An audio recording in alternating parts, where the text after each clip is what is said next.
fight for God, honor, country, family, yourself, I do not care, so long as you fight!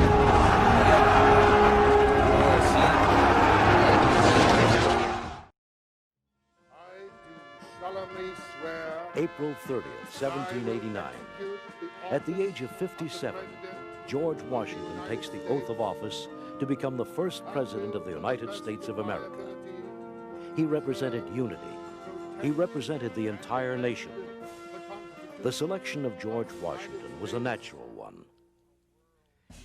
Born in Virginia, as a young man, he was a surveyor, a horseman, and a military officer. Early on, Washington displayed leadership qualities. In 1755, when British General Braddock was killed during the French and Indian War, Washington led the survivors to safety. Years later, Washington was appointed Commander-in-Chief of the Continental Army. I do not think myself equal to the command I am honored with. It was to be a long and difficult struggle for the Army and for Washington personally.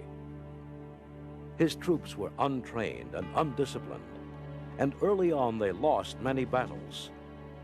After several defeats and retreats, General Washington precariously held on, barely keeping his troops together. At times, many times, the troops would panic, break rank, and run. Good God. Are these the men with whom I am to defend America? But on Christmas night, 1776, he crossed the Delaware River. All night long, men and horses ferried across. At Trenton, the enemy, stunned, fell in only 1 hour. Washington would carry on with new respect from his troops.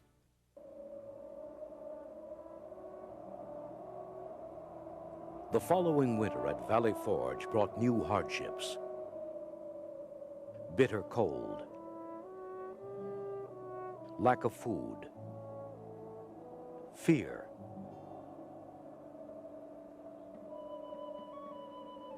But two sources of help arrived that winter. The French threw their support behind the revolutionaries and sent much-needed supplies.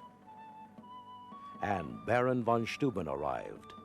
He was a German officer who had trained under Frederick the Great.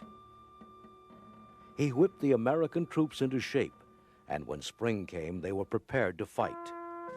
The fighting resumed, and though more American cities still fell, the tide was turning.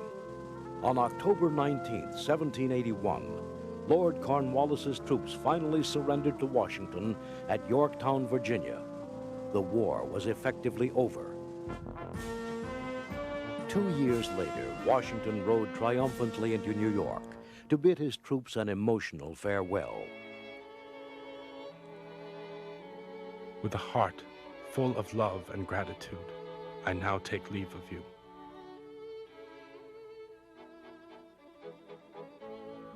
I most devoutly wish that your later days may be as prosperous and happy as your former ones have been glorious and humble. I can't come to each of you, but I should be obliged if each of you will come and take me by the hand.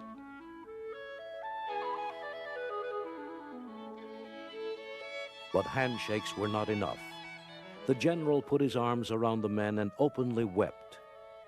They all did.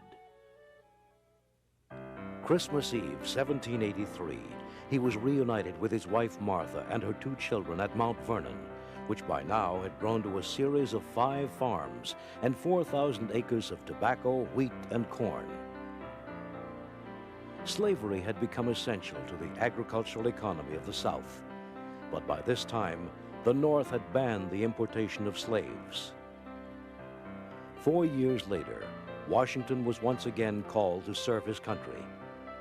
The Articles of Confederation were not working, and so when Washington arrived in Philadelphia for the Constitutional Convention, he was elected chairman and used his influence to help create a strong federal government.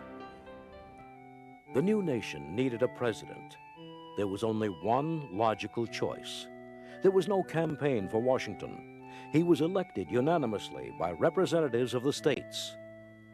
He received word of his election at his beloved Mount Vernon home and began an 8-day triumphal ride to his inauguration, passing under lavish arches in grand style.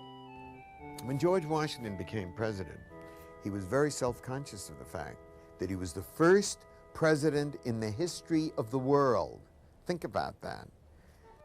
What to call the new president was one of the first issues of his term. His Highness? His High and Mightiness? Finally, it was decided he would be Mr. President.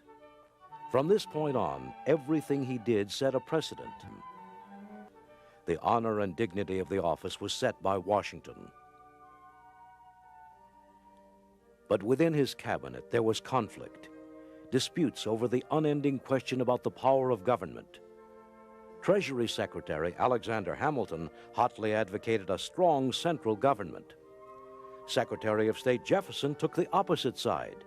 He wanted power spread among the states. As a mediator, Washington was masterful, keeping both Jefferson and Hamilton together in the cabinet. And though his power was increasing, he respected the Constitution. By 1790, the first census had been counted. The new nation had grown to almost 4 million people. 700,000 of those were slaves. There were also 60,000 free blacks. The first term of Washington was an era of firsts. The president signed a bill creating the United States Bank. The New York Stock Exchange was established. The cotton gin was invented in 1793. It mechanized the production of cotton, which drove the Southern economy. With tension in his own cabinet and Europe in turmoil, Washington agreed to serve a second term as president. In 1794 came the most serious test of the federal government's ability to enforce laws. Farmers in western Pennsylvania and throughout Appalachia rebelled, refusing to pay an excise tax on whiskey. It was known as the Whiskey Rebellion. After 2 firm warnings, Washington used force to disperse the angry farmers. By the end of his second term, Washington was ready to retire. Mount Vernon had been ignored during his years in government. He returned there to live out his years as a gentleman farmer. On a rainy December day, Washington fell ill after riding the fields. There was no remedy. He died on December 14th, 1799. Stories about Washington have been passed down over the years, some true, some myth. But some things said of the first president still have the ring of truth. After his death, Congress adopted a resolution.